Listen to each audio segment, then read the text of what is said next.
Well, I mean, it's actually really interesting. So your career has spanned so many different things, from like banking to, luxury goods to kind of starting your own thing. Like, did you always imagine yourself, like when you were in banking, did you always know like, okay, this is not really what I wanted to do? Or when you were in luxury watches, like, because it's quite a circuitous path, you could have always gone back into traditional industries. Like, what kept you going out of it?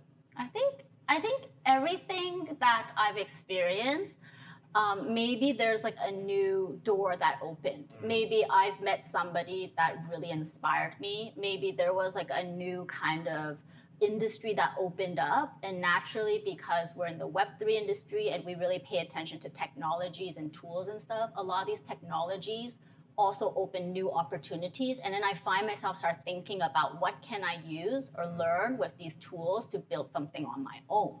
So I always find myself gravitating between working for someone, because it's wonderful to have coworkers and having the stability and having the peers and structure and all that kind of stuff, and then kind of like finding this sort of segue to be like, oh, well, I got to experience something on my own and kind of learn new things and see where it can bring me. So I've always had this learn and apply attitude.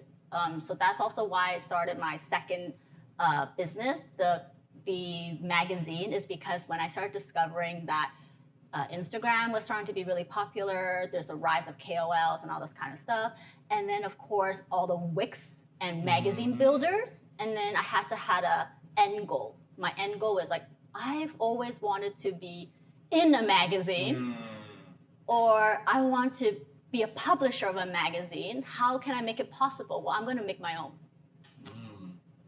That's so true. There's certain things that you can only get when you're in different roles, right? When you work for someone, it's hard to get a very high level overview of how the business works. There's certain things that you won't touch, and as an entrepreneur, like there's certain areas that you have to excel in, right? So having looked at so many different fields, would there be something you would recommend to someone who's looking to start out, starting out their professional career? Yeah. Recently, I was invited to be a speaker at an education fair. And I found that to be really a wonderful opportunity for me, because I find that parents, majority of the parents, were more interested in like where to find the right school for their children. They're more interested. And I think one of the advice I shared with them is let them have and find like an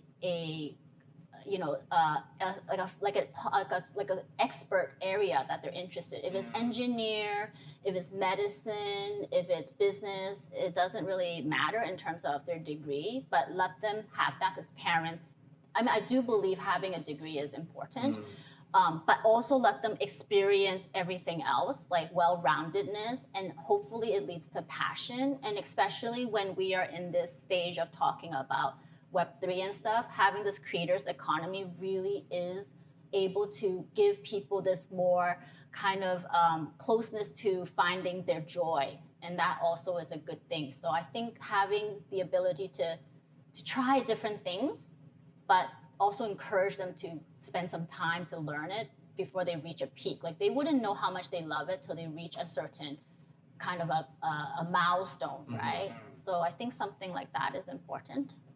Yeah, I think that's super cool. Not to like harp on it too much, but I think there's kids are not in the very far away for some of us. So like we're just, but I think it's quite interesting because you talk a lot about like finding your passion, what you're really good at, and what really drives you. And I'm just kind of curious, like when you're giving that advice as someone that's kind of, from your career, you've always kind of done the next thing.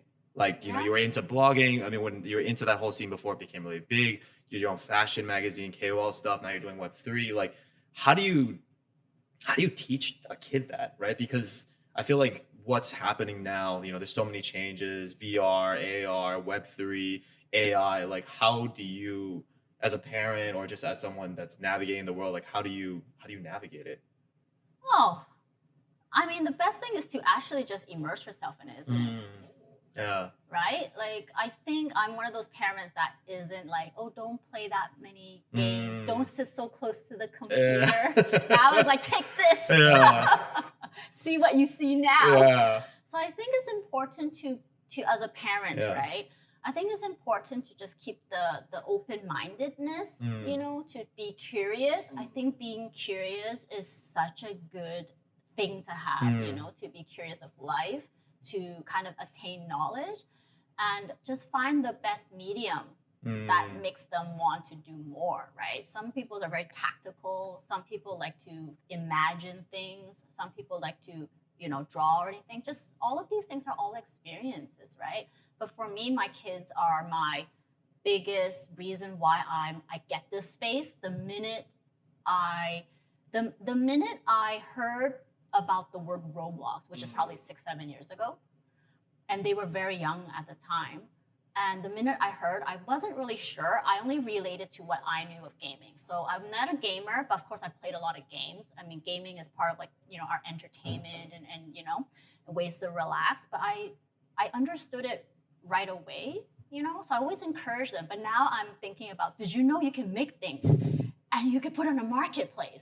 Did you know you can build things and you can keep it? Like now I'm asking them and giving them kind of guides and telling them to kind of shape the implications of their passion, how they spend all of their time, what they like to do as on its own. It doesn't even have to have any financial return just yet. Yeah.